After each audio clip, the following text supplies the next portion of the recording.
Bertemu kembali saudara kita dalam seri paparan filsafat hukum. Kali ini kita akan membahas satu topik tentang arti penting ilmu-ilmu empiris dalam pembelajaran hukum. Dalam sesi-sesi awal dari seri paparan ini, kita pernah singgung tentang apa itu ilmu-ilmu empiris tentang hukum. Jika saudara pernah belajar hukum di perguruan tinggi, saudara mungkin merasakan bahwa belajar filsafat hukum seolah-olah seperti belajar sesuatu yang jauh dari kenyataan.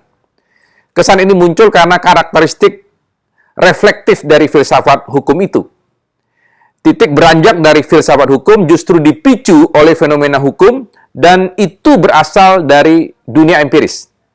Nah, topik kali ini lebih bernuansa filsafat ilmu hukum karena kita akan mendiskusikan arti penting ilmu-ilmu empiris dalam pembelajaran hukum. Saat ini kita sudah terhubung dengan Guru Besar Universitas Leiden, Profesor Adrian Bettner. Halo Adrian, selamat siang atau sore di Belanda sekarang?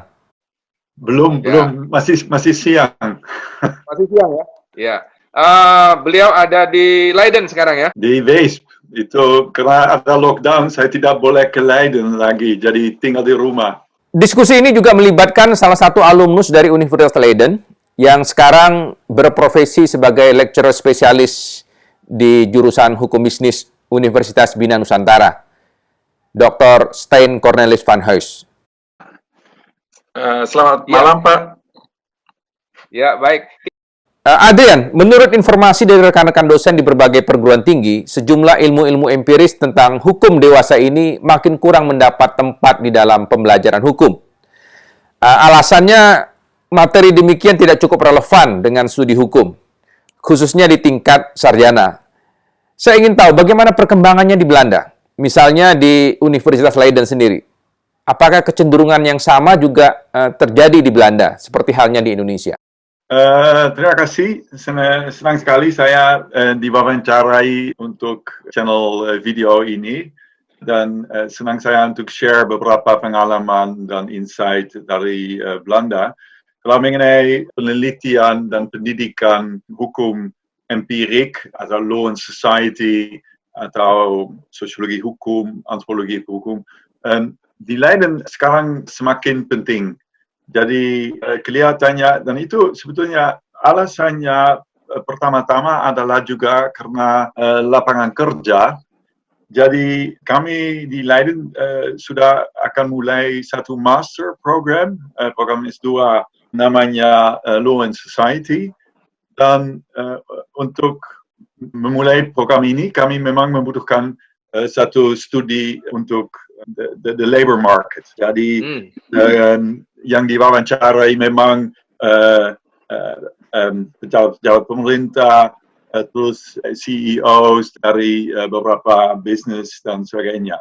Dan kelihatannya itu memang mereka bilang bahwa banyak pakar hukum tidak punya pengetahuan mengenai prakteknya. Mereka tidak mengerti bagaimana kondisi-kondisi sosial, kondisi-kondisi ekonomi yang benar, dan apa dampak kondisi-kondisi itu kepada situasi hukum dalam prakteknya. Jadi bagaimana kita bisa menerapkan hukum dalam prakteknya supaya efektif, karena banyak pakar hukum di Belanda yang belajar hukum, mereka tidak punya ide-ide realistis mengenai peranan hukum dalam praktek satu bisnis atau di bidang pemerintah dan sebagainya.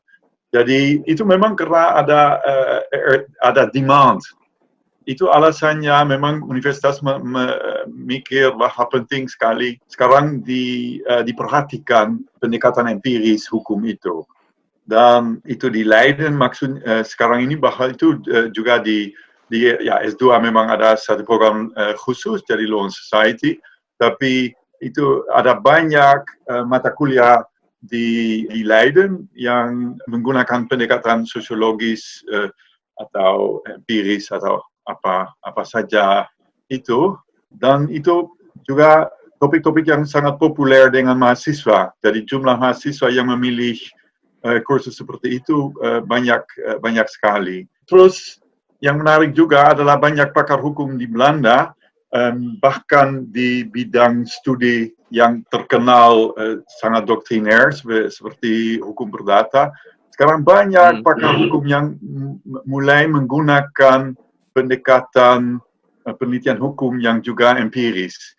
Jadi mereka tidak membatasi diri kepada analisis doktriner, tapi juga mereka menggunakan metode penelitian empiris, tapi juga teori-teori sosiologi untuk lebih memahami peranan hukum dalam prakteknya.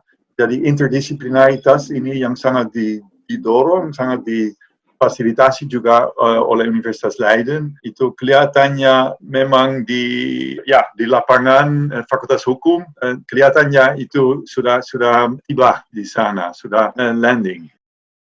Jika kita sepakati ilmu-ilmu empiris tentang hukum ini penting diajarkan, tentu ada cara untuk menyiasati desakan untuk mengurangi porsi pembelajaran ilmu-ilmu tersebut bagi para pestudi hukum. Misalnya dengan mengumpulkannya ke dalam satu mata kuliah tersendiri. Nah, rekan kita, Sten, setahu saya telah mengajarkan mata kuliah ilmu-ilmu hukum empiris ini. Apa pengalaman menarik yang dapat diceritakan? Mungkin saya jelaskan dulu. Subjek yang diberikan itu banyak. Jadi ada sosiologi hukum, ada antropologi hukum, ada kriminologi, victimologi, law and politics, dan masih beberapa lagi. Benar-benar dimaksudkan kuliah ini hanya supaya mahasiswa S1 juga tahu bahwa di luar penelitian hukum doktriner ada dunia yang lain yang meneliti aspek-aspek hukum. Jadi ada pendekatan lain terhadap hukum di dalam disiplin-disiplin itu. Ya, untuk memberikan pemahaman sangat baik, sebenarnya kursusnya terlalu singkat ya untuk setiap topik. Tetapi untuk supaya mahasiswa dapat melihat hukum dari pandangan-pandangan lain, ini cukup bagus. Di dalam tugas-tugas yang mereka dapat, mereka juga disuruh untuk coba untuk melakukan penelitian kecil gitu. Jadi di sekitar mereka, bagaimana orang jika mereka menghadapi masalah hukum dan sebagainya. Apakah mereka cari solusi melewat jalur resmi atau menyelesaikannya secara adat atau keluarga atau dan sebagainya. Dan itu mahasiswa senang untuk melakukan itu, untuk bisa keluar mewawancari orang, dan saya merasa itu cukup positif diterimanya. Hukum dapat kita anggap sebagai gejala multifaset. Namun ironisnya ada kalangan yang mengkhawatirkan seakan-akan sikap dan tindakan membuka diri terhadap pendekatan empirikal dalam mempelajari hukum ini merupakan ancaman terhadap posisi ilmu hukum itu sendiri. Seberapa jauh resistensi seperti ini beralasan dan apakah juga terjadi di Belanda?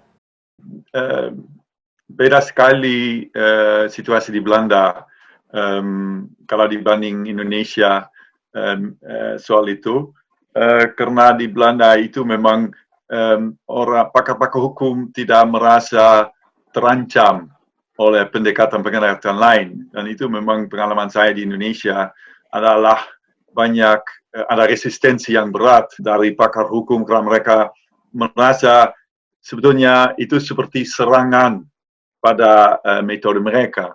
Sebetulnya itu tidak seperti itu bukan serangan, itu justru pendekatan yang bisa dipakai juga untuk memperkaya pendekatan hukum itu.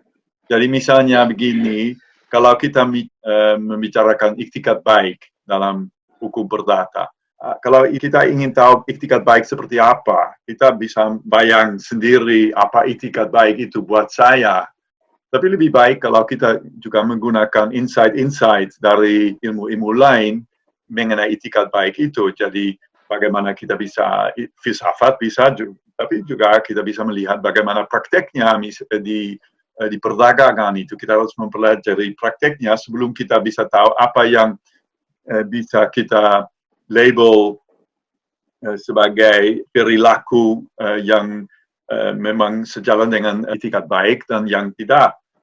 Dan justru sekarang ini dengan dunia yang semakin kompleks, pakar hukum di Belanda lebih ngerti, lebih mengakui kepentingan pendekatan lain untuk memahami dunia sekarang ini, supaya hukum hukum doktriner yang juga, walaupun itu memang satu ilmu normatif, tapi banyak menggunakan fakta-fakta sosial yang berada di dalam realitasnya, dan harus juga menggunakan fakta-fakta yang tepat. Dan untuk menggunakan fakta yang tepat itu penting sekali ada ilmu dukungan. Jadi saya rasa karena alasannya adalah kelemahan posisi sistem hukum di Indonesia di bawah Orde Lama dan di bawah Orde Baru, dengan negara hukum yang sangat tertekan lama-lama. Jadi saya kira itu seperti ketidakpercayaan diri banyak pakar-pakar hukum itu. Dan saya merasa itu membuat lebih susah posisi hukum sebagai ilmu di Indonesia dibanding Belanda. Beberapa kali saya membaca misalnya naskah akademik dari undang-undang. Kadang saya merasa itu seharusnya berbasiskan antara lainnya berbasis hasil penelitian empiris ya, bagaimana situasi di dalam masyarakat, dan itu harus diterjemahkan di dalam sebuah peraturan. Nah, jadi di dalam legal drafting itu seharusnya ada basis empirisnya. Dan karena itu ada naskah akademik. Saya baca beberapa dan sebenarnya kalau dilihat sumber-sumbernya itu sangat sedikit. Jadi memang saya merasa harus ada perbaikan di situ bahwa hukum itu memang didasarkan atas permasalahan yang terbukti terjadi di dalam masyarakat dan mungkin dengan peraturan yang atau hukuman atau apa yang juga terbukti efektif misalnya, dan itu bisa dilakukan melalui penelitian kriminologi misalnya atau dan juga sosiologi untuk melihat bagaimana situasi di dalam masyarakat. Jadi itu mungkin tambahan saya. Baik, kita akan lanjutkan diskusi kita dalam sesi kedua nanti. Sementara ini kita dapat simpulkan bahwa tak dapat dipungkiri ilmu-ilmu empiris tentang hukum mempunyai posisi yang sangat krusial dalam memperkaya pemahaman kita tentang hukum, khususnya dalam rangka memberi makna yang lebih komprehensif terhadap aspek normativitas hukum. Nah, perkembangan di luar Indonesia, antara lain di Belanda, memperlihatkan kecenderungan yang jauh lebih positif dalam memberi tempat bagi ilmu-ilmu empiris tentang hukum ini. Tidak sebagai pesaing, melainkan sebagai komplementer yang tidak dapat dikesampingkan. Terima kasih Adrian, Stein. Sampai bertemu kembali. I'll be happy to help. Iya. Oke, terima kasih Adrian. Baik Adrian, terima Oke. kasih Stan. Ya, terima kasih. Terima kasih. Okay.